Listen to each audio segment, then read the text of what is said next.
Hotep. Espero que estejam todos e todas bem. Neste documentário, continuaremos nossa pesquisa hermenêutica sobre a história da mais importante civilização preta do continente africano, a civilização quemética. Para isso, continuaremos analisando o trabalho do Dr. Cheikh Anta Diop, o mais importante cientista do século XX. Salienta-se que neste canal há uma série de documentários sobre a história de Kemet, e este é o episódio 3. Assim, tornar-se-á sine qua non que concomitantes também se assistam os episódios 1 e 2 para se depreender da melhor forma possível este episódio que vos apresento.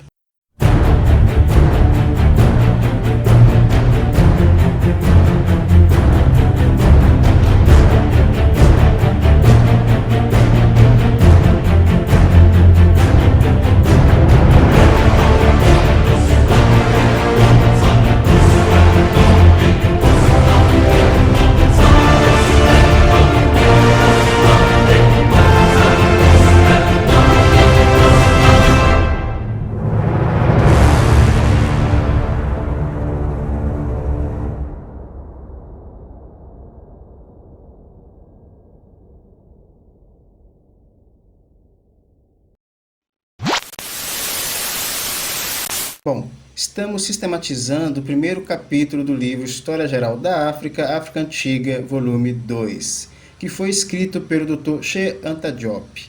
E iniciando a leitura de algumas citações desse capítulo, na primeira podemos entender que...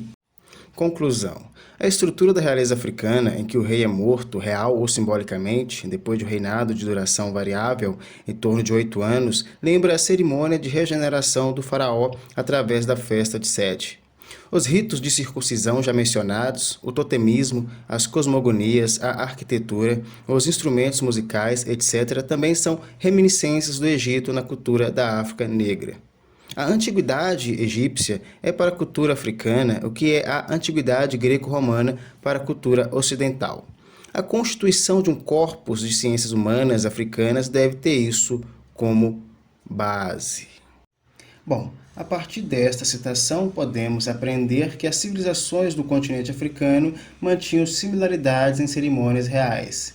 Em Kemet acontecia a cerimônia de regeneração do faraó, e esta era idêntica às cerimônias que outras civilizações pretas praticavam no seio de suas realezas e séquitos. Em Kush, Etiópia, na região da atual Senegâmbia e tantas outras no continente africano, as cerimônias reais seguiam o mesmo modus operandi que a quemética. Sobre a circuncisão, já lemos um trecho escrito por Heródoto no seu livro História, onde ele diz que os egípcios e os etíopes foram os primeiros a praticá-la. Sobre o totemismo e as cosmogonias, já aprendemos que tanto em Kemet quanto em outras civilizações pretas africanas havia um conjunto de fatos históricos e iconográficos que provam que existia uma relação dialética entre elas. Na arquitetura, já analisamos que a esfinge é nitidamente uma arte e fenótipo de estirpe banto, e que as pirâmides queméticas e cuxitas, por si só, já provam a irmandade entre duas poderosas civilizações pretas da antiguidade clássica. Ainda apreendemos que a língua quemética possui similaridades, por exemplo, com a língua Wolof, que é falada no Senegal. Assim, podemos concluir que Kemet foi uma civilização preta que mantinha relações com outras civilizações pretas e tanto moldou quanto foi moldada por elas. Ao se tornar um império, expandiu seu território e ampliou sua influência sobre o continente africano, onde deixou um legado incomensurável.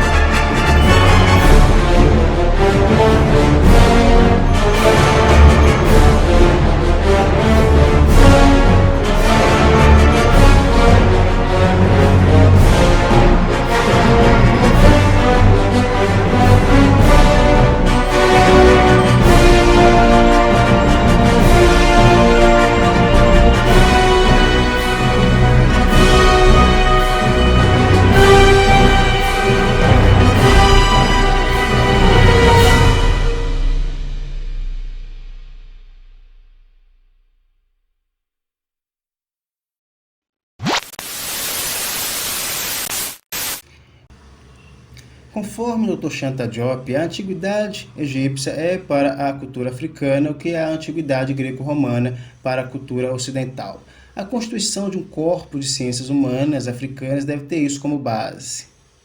Bom, de acordo com este trecho, podemos meditar que Kemet tem uma grande importância para o continente africano e para o povo preto porque foi a mais poderosa civilização que os pretos e pretas já organizaram.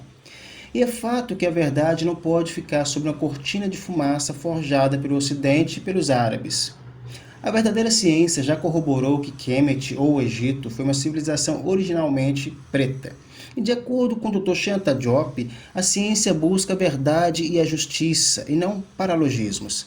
E é sabido que o Ocidente e o mundo árabe é permeado de paralogismos e injustiças.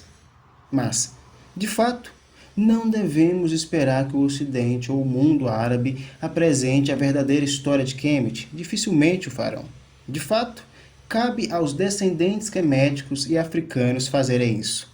Assim, quem deve contar a sua história são aqueles que carregam o sangue quemético e africano, e não aqueles que invadiram e saquearam não somente Kemet, mas todo o continente africano.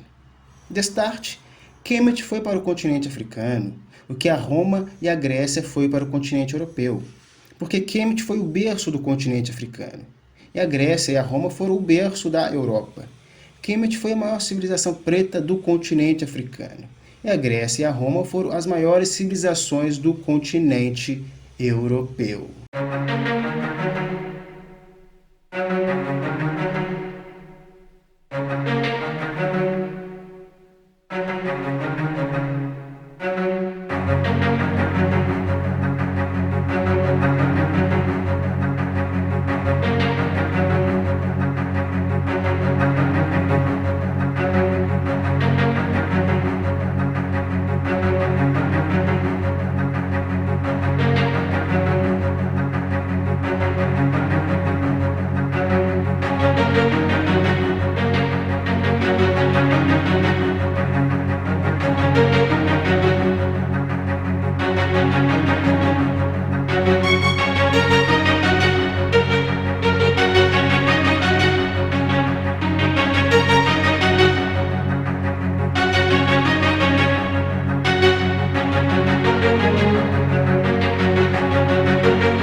Conforme o Dr. Shanta Diop, podemos analisar que Kemet, na língua vernácula dos povos que construíram as pirâmides, significava terra preta, porque eles eram povo de pele preta. E, a partir do Dr. George James, com o seu livro O Legado Roubado, podemos depreender que os gregos roubaram as epistemologias, os conhecimentos e os mistérios queméticos e renomearam para filosofia. Ou seja, o que entendemos enquanto filosofia grega é, na realidade, conhecimentos, epistemologias e mistérios queméticos roubados. Tudo bem? Assim, podemos concluir que a Grécia se desenvolveu a partir de Kemet, ou seja, Kemet foi o berço no qual a Grécia se desenvolveu. Tudo bem? E Roma se desenvolveu a partir da Grécia, ou seja, a Grécia foi o berço do qual Roma se desenvolveu. Com esse silogismo, depreendemos que tanto a Grécia quanto a Roma se desenvolveram a partir de Kemet, pois ambas lucraram a partir do roubo dos conhecimentos, dos mistérios e das epistemologias queméticas. Para complementar o nosso silogismo, podemos concatenar que a Europa se desenvolveu a partir da Grécia e da Roma, e ambas se desenvolveram a partir de Kemet. Desse modo, o nosso silogismo, o nosso corolário é que o mundo ocidental se desenvolveu a partir de Kemet. O mundo ocidental se desenvolveu a partir do continente africano, ou seja, Kemet foi o berço do Ocidente. A África foi o berço no qual o Ocidente se desenvolveu. Tudo bem? Bom, e no que tange a Grécia e a Roma, é fato que quando a Grécia e a Roma estavam em seu auge, a Europa nem existia ainda. Era uma parte inóspita e, de acordo com Heródoto, selvagem do continente. O próprio Heródoto, em seu livro História, coloca a Grécia como local específico da Europa, pois, segundo ele, a parte acima da Grécia, ou seja, o norte da Europa, era um local totalmente sem luz, sem conhecimento e sem história. Inclusive, há escritores e pensadores que dizem que foi a Grécia e a Roma que levaram civilidade para os selvagens do norte da Europa, que eram majoritariamente germânicos, ou também denominados de bárbaros. O próprio Império Romano escravizou quase que totalmente o continente europeu a partir do discurso da primitividade dos povos do norte da Europa, que hoje seriam os ingleses, franceses, alemães, dinamarqueses, entre outros. Tudo bem?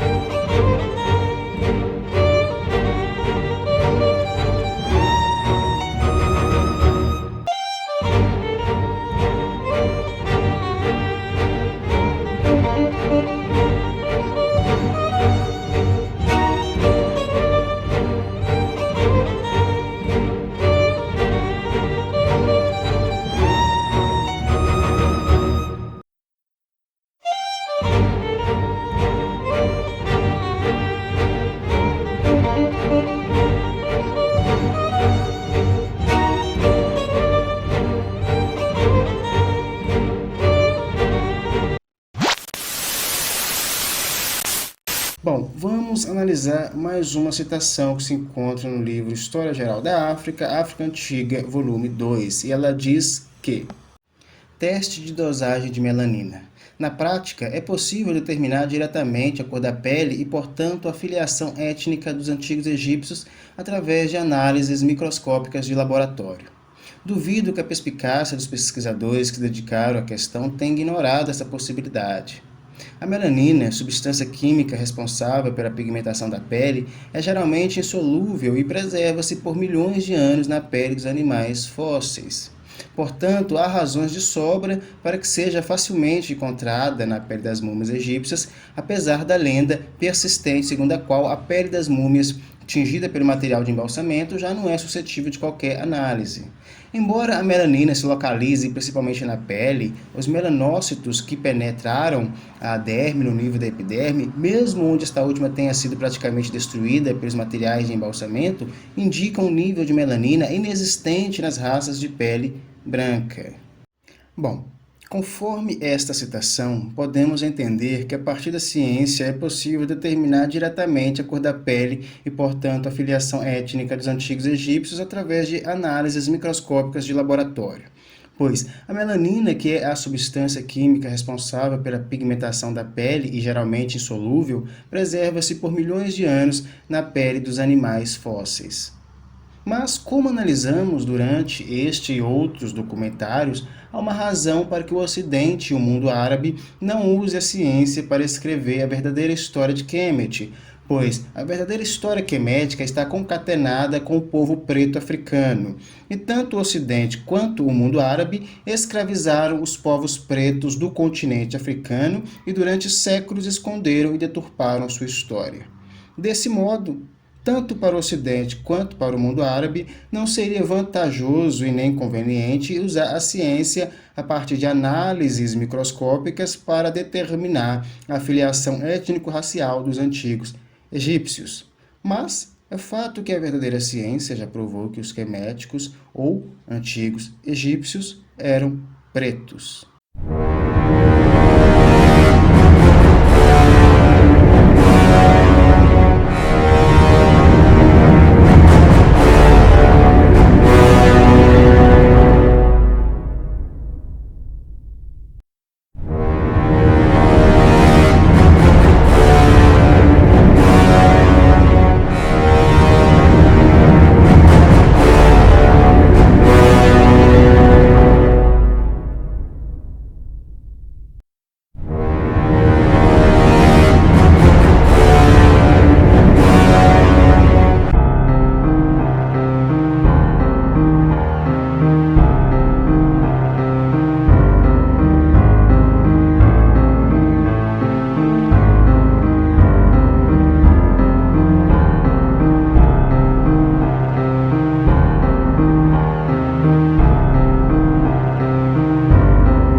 analisar mais uma citação, e nela lemos que as amostras que eu mesmo analisei foram colhidas no Laboratório de Antropologia Física no Museu do Homem, em Paris, das múmias provenientes das escavações de Marieta, no Egito.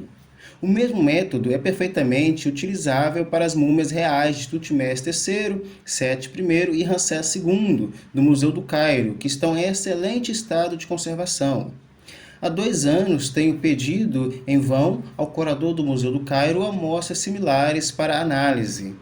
Não seriam necessários mais do que alguns milímetros quadrados de pele para compor um espécime, com preparações de poucos de espessura e clareados com benzoato de etila. Elas podem ser estudadas à luz natural ou sob luz ultravioleta, que torna os grãos de melanina fluorescentes.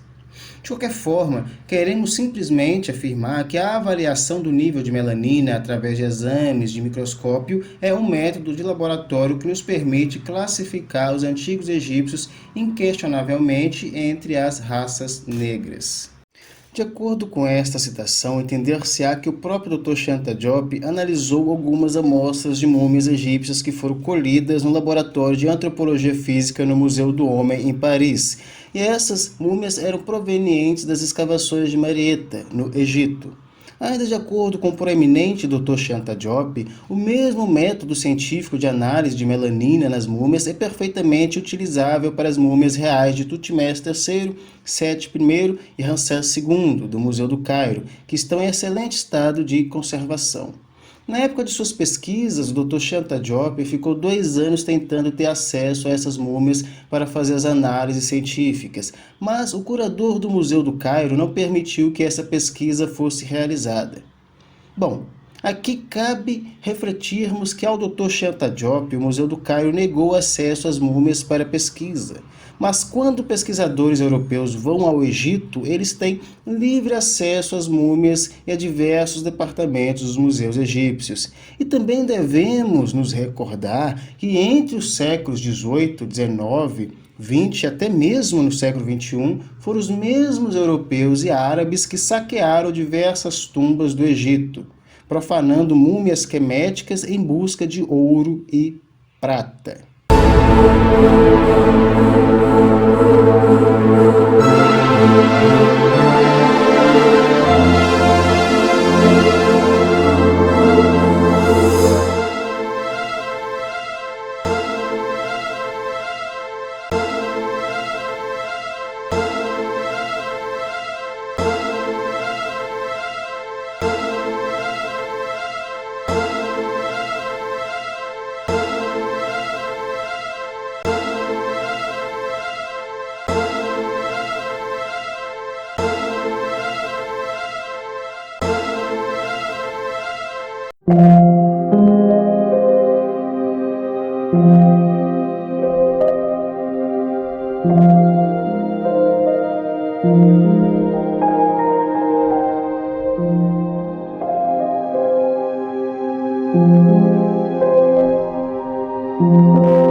Bom, mas de fato, o que afirma-se nesta pesquisa é que a avaliação do nível de melanina através de exames microscópicos é um método de laboratório que permitiu classificar cientificamente os queméticos ou antigos egípcios irrefutavelmente como sendo um povo de pele preta. Tudo bem?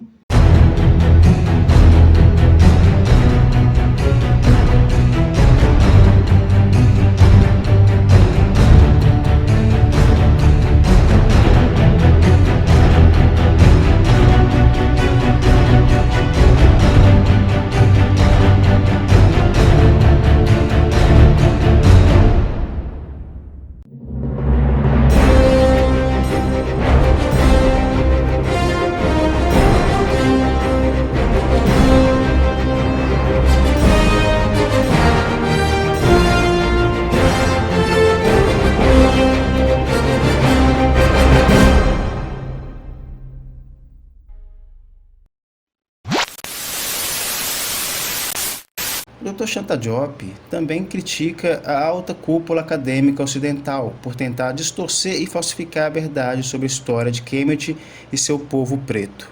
Lembrando que durante séculos a Europa deturpou a história não somente do continente africano, como também do asiático e americano.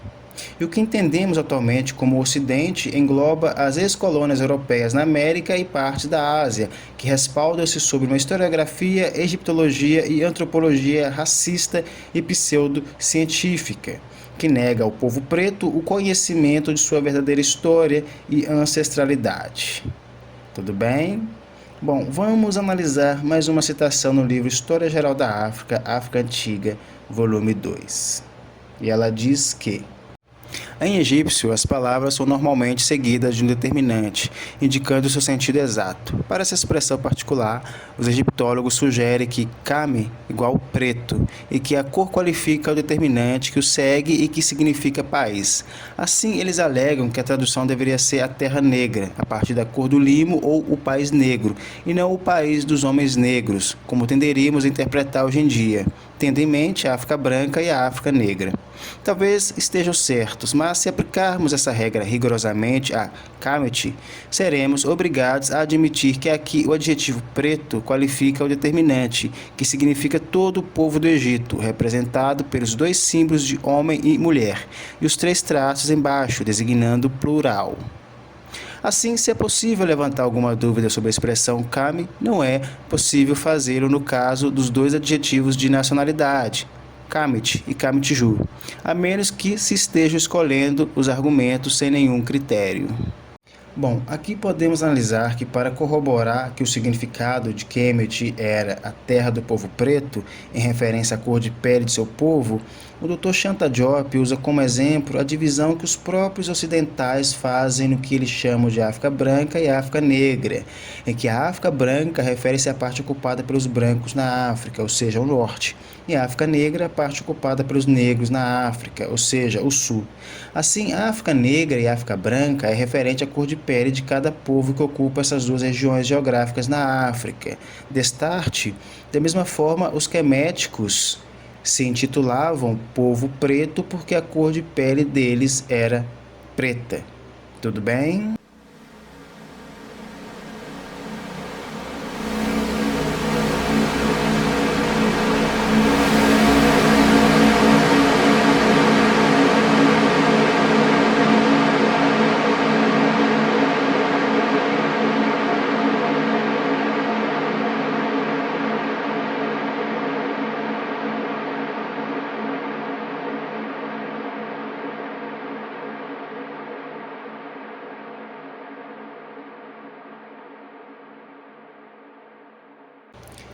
Outro exemplo é que após a queda de Kemet, o território foi renomeado para Egito e durante toda a antiguidade ficou conhecido como Egito.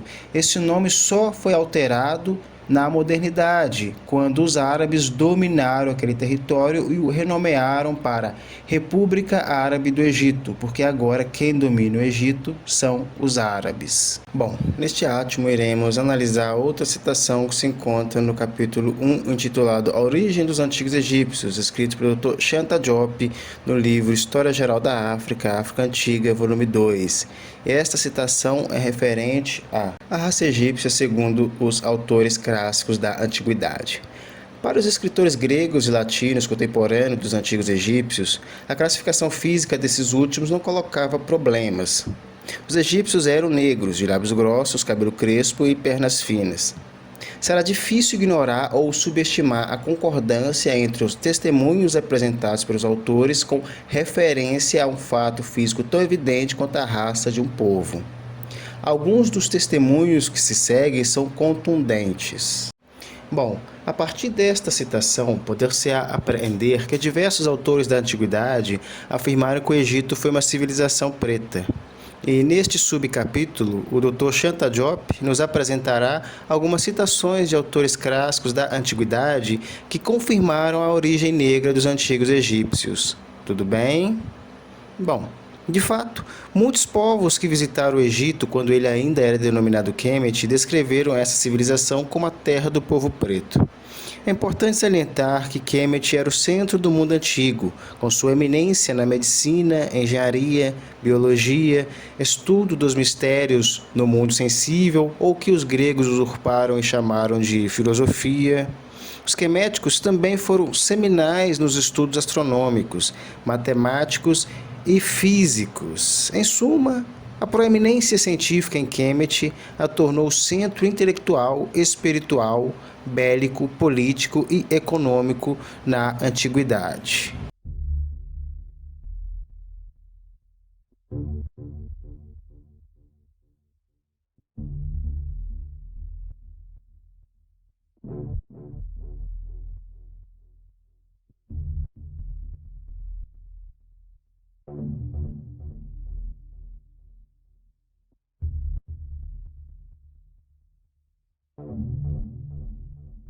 De fato, muitos povos peregrinavam até Kemet em busca de conhecimento e desenvolvimento, almejando apreender e depreender a realidade de forma holística. Preceitos esses que faziam as universidades queméticas se destacarem no mundo antigo. Essas universidades estavam sob a égide do faraó e dos escribas. Por corolário, há testemunhos de diversos autores sobre as características dos antigos egípcios. E o Dr. Shanta Diop nos apresenta o que alguns desses pensadores da antiguidade escreveram sobre eles. Tudo bem? Bom, vamos analisar outra citação que se encontra no livro História Geral da África, África Antiga, volume 2. E nela lemos que Heródoto, o pai da história, 480 a 425 a.C. Com relação à origem dos colchos, ele escreve: é de fato evidente que os colquídeos são de raça egípcia. Muitos egípcios me disseram que, em sua opinião, os colquídeos eram descendentes dos soldados de Sesostris. Eu mesmo refleti muito a partir de dois indicadores. Em primeiro lugar, eles têm pele negra e cabelo crespo. Na verdade, isso nada prova, porque outros povos também os têm. Em segundo lugar, e este é o indicador mais consistente, os egípcios e os etíopes foram os únicos povos de toda a humanidade a praticar a circuncisão desde tempos imemoriais. Esta citação está na página 12 do livro História Geral da África, África Antiga, volume 2. Tudo bem? Nesta citação, podemos apreender que, ao comparar os colchos ou colquídeos aos egípcios, Heródoto analisa as semelhanças entre eles. E a que mais se destacava era que ambos os povos tinham a pele negra e cabelos crespos, ou seja, para Heródoto, os colquídeos ou colchos eram semelhantes aos egípcios porque ambos eram povos de pele negra e cabelo crespo. Tudo bem? Outro fato que Heródoto avalia é que os egípcios e os etíopes foram os primeiros e únicos povos a praticar a circuncisão na antiguidade, e dessa forma, provavelmente, povos como os judeus devem ter adotado a prática da circuncisão no contato com os egípcios e os etíopes.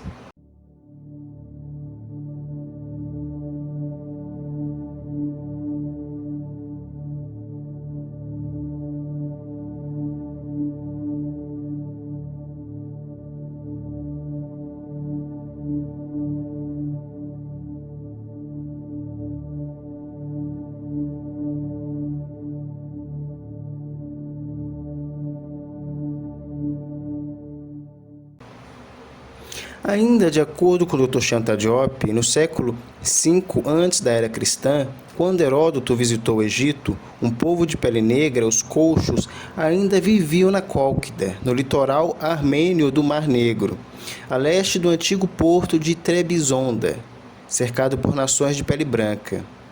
Os estudiosos da antiguidade ficaram intrigados quanto à origem deste povo, e Heródoto, em Euterpe, o segundo livro de sua história do Egito, tenta provar que os colchos eram egípcios. Por isso que Heródoto faz essa comparação entre os colchos ou colquídeos e os egípcios, escrevendo que ambos os povos eram semelhantes porque eram negros e tinham o cabelo crespo. Para quem já leu o livro História de Heródoto, com certeza vai se recordar desse trecho citado pelo Dr. Shanta Diop. Cabe pontuar que Heródoto é considerado pelo Ocidente como o maior historiador grego e viveu e escreveu sobre Kemet quando ela já estava em decadência e sendo renomeada para Egito. Vamos analisar a próxima citação. Aristóteles, 384 a.C. a 322 a.C. Cientista, filósofo e tutor de Alexandre o Grande. Num de seus trabalhos menores, Aristóteles tenta, com surpreendente ingenuidade, estabelecer uma correlação entre a natureza física e a natureza moral dos seres vivos, e nos fornece evidências sobre a raça egípcio-etíope, que confirmam o testemunho de Heródoto. Segundo Aristóteles, aqueles que são muito negros são covardes, como por exemplo os egípcios e os etíopes, mas os excessivamente brancos também são covardes, como podemos ver pelo exemplo das mulheres.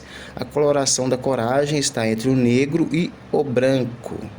A partir desta citação, poder-se-á entender que quando Aristóteles vai escrever sobre coragem e covardia em uma de suas obras sobre fisionomia, ele explicita muito bem a cor dos egípcios, dizendo que os egípcios eram covardes porque eles eram muito negros. Dessart, um dos mais citados autores da Grécia Antiga, afirma a cor negra dos egípcios. E isso quando a civilização quemética já estava em bancarrota e renomeada como Egito.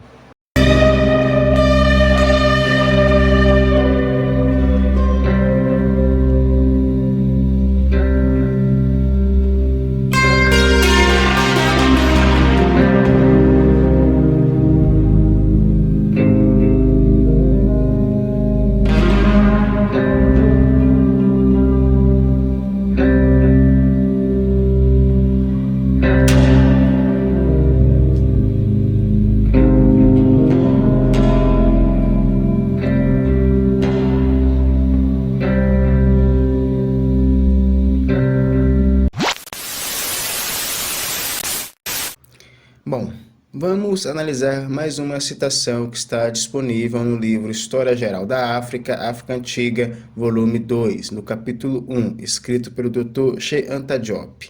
E ela diz que os epítetos divinos.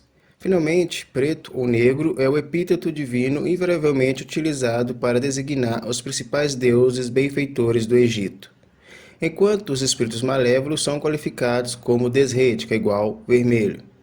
Sabemos que, entre os africanos, esse termo se aplica às nações brancas. É quase certo que isso seja verdade também para o Egito, mas, neste capítulo, quero ater-me ao plano dos fatos menos sujeitos a controvérsias. Os deuses recebiam os seguintes epítetos: Camur, que é igual o grande negro para Osíris; Caem, que é igual negro mais o nome do deus, e Kemet, que é igual negro mais o nome da deusa. Nesta citação, meditar-se-á que preto ou negro é o epíteto divino utilizado para designar os bons deuses em Kemet, enquanto os espíritos malévolos eram representados pela cor vermelha.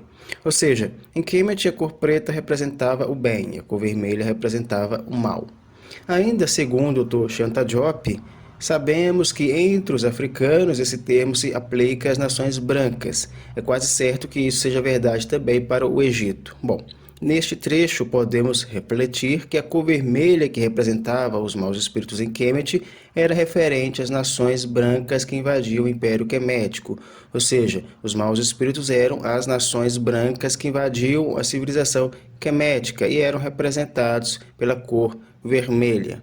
Destarte, poder-se-á entender que a cor preta ou negra era sagrada em Kemet e era o epíteto divino utilizado para designar os bons deuses em Kemet, enquanto que a cor vermelha, que representava as civilizações caucasianas, designava o mal. Bom, vamos analisar mais uma citação, e nela lemos que o qualificativo KM, negro, é aplicado a Ator, Aps, Min, Tot, etc. Set Kemet é igual a mulher negra, que é igual Isis. Por outro lado, Set, o deserto estéril, é qualificado pelo termo Desret, que é igual vermelho. Os animais selvagens que Horus combateu para criar a civilização são qualificados como Desret, que é igual vermelhos, especialmente o hipopótamo.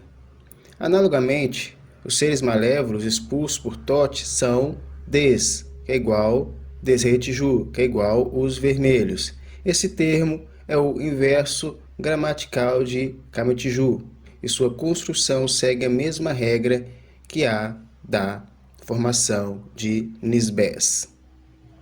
Bom, vamos analisar outra citação que está no livro História Geral da África, África Antiga, volume 2. Estamos analisando o capítulo 1 deste livro, intitulado Origem dos Antigos Egípcios, escrito pelo Dr. Che Anta Diop. E a partir dela entendemos que testemunho da Bíblia. A Bíblia nos diz: os filhos de Cã foram Cush e Misraim, isto é, Egito, e Fut e Canaã. E os filhos de Cush, Saba e Evila, e Sabata e Regina e Sabataca. De maneira geral, toda a tradição semítica, judaica e árabe classifica o Antigo Egito entre os países dos negros. A importância desses depoimentos não pode ser ignorada, porque os judeus eram povos que viviam lado a lado com os antigos egípcios, e algumas vezes em simbiose com estes, e nada tinham a ganhar apresentando uma falsa imagem étnica dos mesmos. Da mesma forma, neste caso, não se sustenta a noção de uma interpretação errônea dos fatos. Conforme esta citação, há diversos testemunhos bíblicos que corroboram que os antigos egípcios eram pretos. Podemos meditar que as exégeses corroboram o fato que o Pentateuco configura um importante registro histórico, e a partir dele poder-se-á entender a história dos povos mais antigos da humanidade. Conforme o Dr. Shanta Diop, toda a tradição semítica antiga concorda sobre a cor preta dos antigos egípcios. Os judeus que foram escravizados pelos queméticos viviam lado a lado com eles, e na antiguidade deixaram diversos registros sobre as características pretas dos antigos egípcios. Tudo bem? Bom, vamos ler mais uma citação, e ela diz que: dados culturais. Dentre os inúmeros traços culturais idênticos documentados no Egito e na África Negra dos nossos dias, vamos referir-nos apenas à circuncisão e ao totemismo. Segundo o excerto de Heródoto, citado anteriormente, a circuncisão é de origem africana.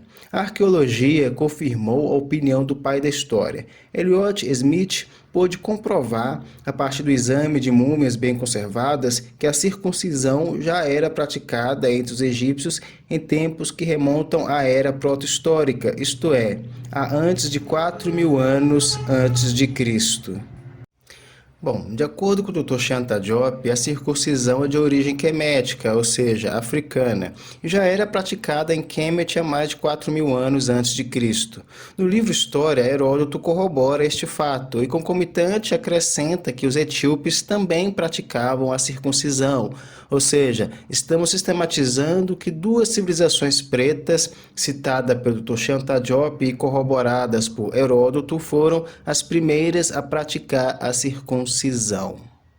Bom, vamos sistematizar mais uma citação, e nela lemos que o totemismo egípcio manteve sua vitalidade até o período romano, e Plutarco também o menciona.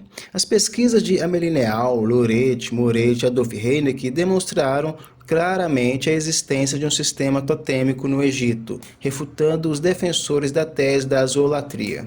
Se reduzirmos a noção de totem à de um fetiche, geralmente animal, representando uma espécie com a qual a tribo acredita ter laços especiais, renovados periodicamente, e que é carregado para a batalha como um estandarte, se aceitarmos essa definição de totem, mínima, mas adequada, pode-se dizer que não há outro país onde o totemismo tenha tido um reinado mais brilhante do que no Egito, e nenhum outro lugar onde ele possa ser mais bem estudado. Nesta citação, podemos entender que o totemismo egípcio manteve sua vitalidade até o período romano, e o totemismo não somente foi praticado pelos queméticos, mas também por muitas outras civilizações africanas da antiguidade.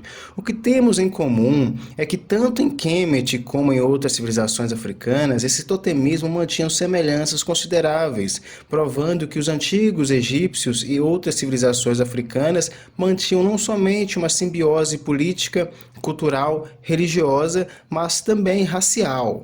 Tudo bem? Bom, aqui terminamos o nosso documentário. Agradeço a atenção. Espero que fiquem todos e todas bem.